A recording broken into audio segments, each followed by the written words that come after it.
Hi, thanks for joining. I'm Jessica Dine, a policy analyst at the Information Technology and Innovation Foundation, which is a think tank focused on the intersection of technology and public policy. This is Access America. It's a webinar series where we break down some aspects of one of the most relevant pieces of broadband policy today, the BEAD program. Now, some brief background. The BEAD, the Broadband Equity Access and Deployment Program, is a $42.45 billion program led by the National Telecommunications and Information Administration, or NTIA, whose goal it is to expand digital access to everybody in all U.S. states and territories. Right now, BEAD is in the very early stages of implementation. States and territories are currently submitting written plans that are detailing exactly how they intend to spend the funds. And then once those plans, the initial proposals, are approved by NTIA, they can start selecting internet service providers, or ISPs, the ones who are actually going to be doing the deployment as subgrantees. These plans that states are submitting must address all of the programmatic requirements laid out by NTIA as requirements for receiving those BEAD funds. So they're very complex, they include a lot, they've got to include a lot of details and advanced planning to make the most of the funding that each state's been allocated. Today, we're going to be talking to Brian Allenby, who is the Program Operations and Communications Director of the Maine Connectivity Authority. Brian, thank you for being here. Thanks so much for having me, Jessica. Happy to be here. Yeah, absolutely. In Brian's role, he's very involved with the nitty-gritty of implementing and preparing for the BEAD program, and from the perspective of Maine State Broadband Office. So I'm really excited for us to be able to hear from him, and I think we're going to get some great insights. So Brian, if you're ready, I'd love to get started. First, Let's do it. I've read Maine's initial proposal, and I think one thing that you did was you did a really good job combining BEAD and a sort of digital equity intensive approach. And BEAD is obviously mostly a deployment program. There's room for equity, but it is in name and it is fundamentally about expanding deployment. So I'm always very excited to see elements of digital equity sort of interwoven through it. Can you just tell me what that combined approach has looked like for you and sort of why you decided to approach it from that angle? Yeah, that's a great question, Jessica. And we say you really can't have one without the other. And all the way back to when we first saw the notice funding opportunities and OFOs come out for BEAD and for the Digital Equity Act, realized that the planning processes were really taking place concurrently. And it was a great opportunity for the state of Maine, especially in a state where the ecosystem just isn't that big. And a lot of the folks who we'd be talking to through the lens of BEAD planning up activities would be the same folks who'd be talking through for digital equity. And we said, this is just such an amazing opportunity to have all of these conversations at once and to not bifurcate it and to really integrate. So from the beginning, the plan was to develop both the digital equity and our broadband action plan together.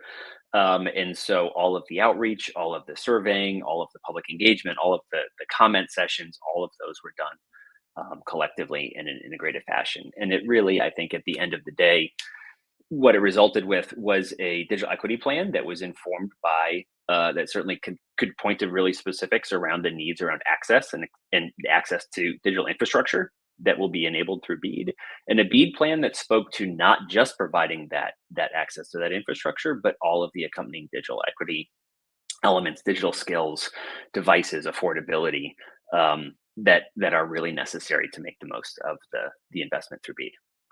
No, that makes a lot of sense. I think we're exactly on the same page there. It's about connectivity, and that's got to involve deployment with an equity-based approach with, focus on getting people to actually adopt the broadband network once it's there, all of that. Also, that is a good point that, the people who are going to be asked to provide input, it's nice to be able to only ask them once and then sort of have that input taken into account in multiple plans.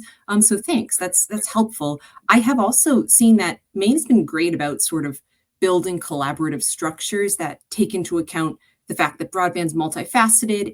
It's more than just infrastructure, it pervades every aspect of our lives. So I know you've got a broadband working group, and then on digital equity, you've got a sort of digital equity task force, I think. Could you talk a little bit about those and what they look like and what their role is? Thank you. Yeah, so both of those groups, we convened those groups kind of leading into the planning process. And so it was with a bit of foresight, looked ahead at the planning processes and knew that we were going to have to pull a lot of different stakeholders together through a lot of different channels.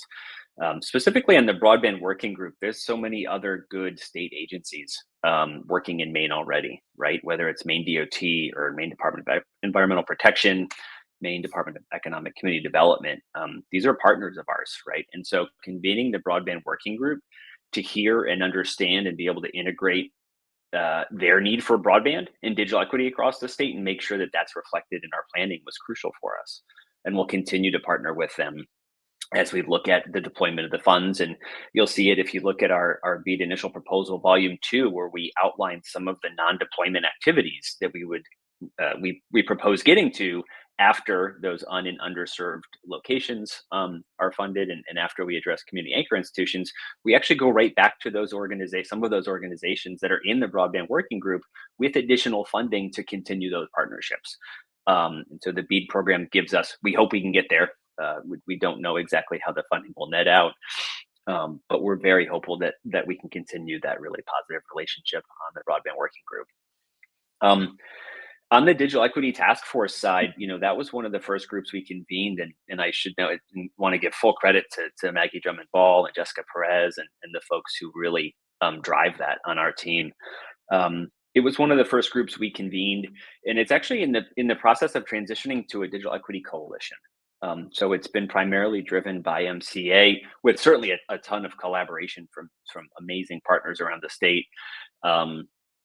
And so, but really trying to look at the longevity of that, and ensure that it isn't just an MCA initiative, but that it's really a statewide initiative. And there's so many folks working directly with covered populations or working on digital equity as a whole, who have played a role, and I think can continue to play an increasing leadership role in driving that forward. Got it. So out of curiosity, the Digital Equity Task Force are now, transitioning to coalition. What has traditionally been the role? Are they directly providing feedback and input? Are they sort of a go-between between the state office and local communities, or where do they, how are they working? I would say all of the above. They Okay. really, in some cases, there are folks in the state, Susan Corporate and the National Digital Equity Center has been here long before MCA has, and Susan and her team at NDEC are doing amazing work training digital navigators that are working throughout communities and regions around the state. Some of the members of the task force have really helped us, especially in the planning process, connect with those specific covered populations, right, who we're working to address through the Digital Equity Act and Digital Equity Plan. And so they do specific work, right, whether it's through veterans organization or other types of covered populations. So everybody plays a slightly different role. Some of those other partners were also critical in developing regional digital equity plans around the state, that we then roll up to the state's first statewide digital equity plan. Okay, you just transitioned perfectly to my next question. Maine has also been really good about promoting regional broadband plans, activity, just all of that. I'd love to sort of hear how you go about that, and just how that whole process works for you. I know you have regional broadband organizations that sort of help convene those partnerships at the local level. We do. We have regional and tribal broadband partners. So this was another program that we set up, and it's funded through some of our initial ARPA funding, American Rescue Plan funding. So the state and local fiscal recovery funds. It was one of our first awards starting a few years ago. So identifying those organizations in a region, and the regions are loosely county based or a couple of counties, but trying to make it both a large enough so that there's kind of scale and impact, but also small enough so that they can really focus on the folks who they're serving in their region. And then also tribal representatives as well, so that we can have their voice at the table. And so the regional tribal broadband partners were convened as kind of a working group and to share information at what was happening at that local level.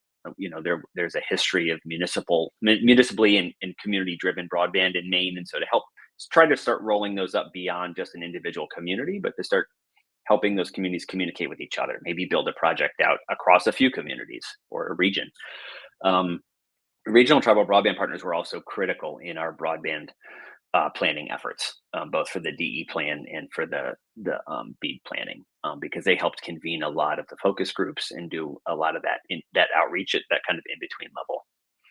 Got it. And are these the groups that would also be trying to sort of foster relationships between private ISPs who might be applying for BEAD and communities? Because I've heard from a lot of people that's so important, beginning the relationship ahead of time and trying to just, start that up. Yeah, in some cases, yes. It really every regional and tribal partner is a little bit different in kind of their approach and their relationship with the communities in their region. Certainly, some have very active relationships with providers and helping those providers connect with communities. Some of the and regional tribal partners are looking at connectivity at a countywide level, right? And so it becomes almost a county initiative as opposed to a Sure. state or local initiative.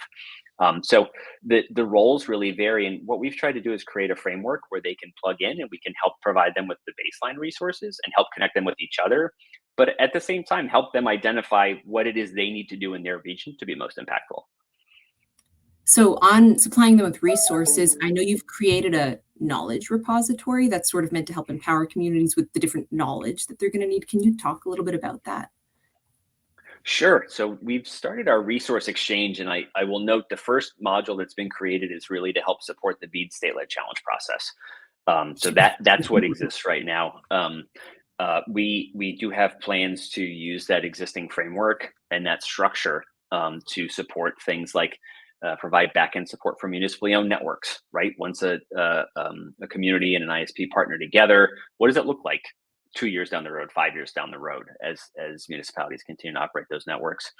Um, and also even around areas like affordability and kind of other key areas where we know there's a ton of resources out there, and it's really a matter of organizing them and really helping, whether it's an individual or an organization or a provider, walk through a process and really gain an understanding of kind of how they can plug in.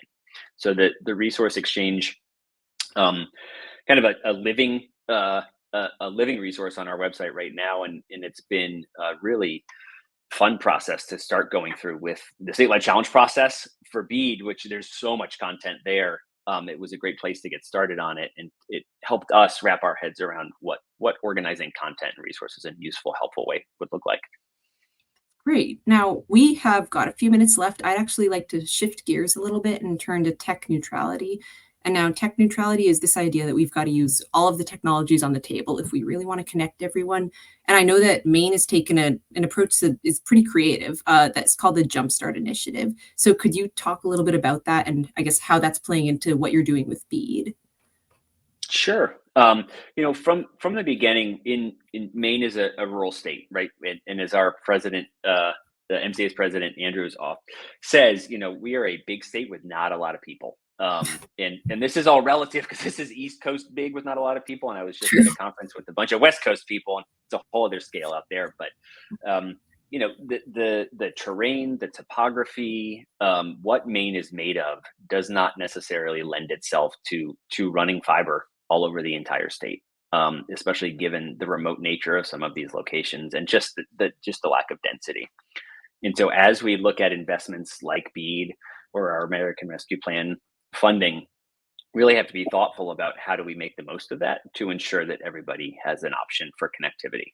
Um, we work hard to maximize where that option is fiber, while also recognizing that at some point, that's not practical to all the locations in Maine, just given the extremely remote nature of them and the extremely high cost of doing so. And it really gets, what we've heard from some providers is, even if MCA were to fully subsidize the cost of deploying the infrastructure up front, right? Like we could fully, the capital expenditure, it still would never make sense from an operational expenditure side of things because it's so expensive to maintain a network when there's one person per route mile or one person per every 2 route miles. So we started looking at alternative technologies. The Jumpstart program was one of our first grant programs and focused mostly on fixed wireless access, different fixed wireless technologies. So it was really a pilot program and tried to get a sense of what does relative cost look like as opposed to a wireline deployment? What does speed of deployment look like? And what are some other factors that we might not be thinking about, right, as we take alternative technologies into account? We have 3 projects that are underway, almost completed, on a few of those, and so I think we've had some great learning opportunities along the way. Started establishing some great partnerships with some of those fixed wireless providers, and I'm hopeful we'll really create the foundation for how we look at alternative technologies through BEAD, and otherwise across the state, because I think there's a lot to be said, not only for kind of providing cost-effective technology, but really when we start looking at Maine in the state, if we look at climate change and the impact, looking at resiliency and redundancy of networks, right? And so I think things like fixed wireless and even LEO satellite really can complement wireline, and they can actually work together pretty well when we start looking at ways to ensure consistent connectivity. That's a really great point and a good way of looking at it. We're just coming up on time, so I think we're actually going to have to stop here. But thank you, Brian. This has been great. And for our audience, if you liked what you heard today, please feel free to check back on ITIF's Access America page, where we're regularly putting out episodes honing in on specific elements of BEAD. Thanks, and have a nice day.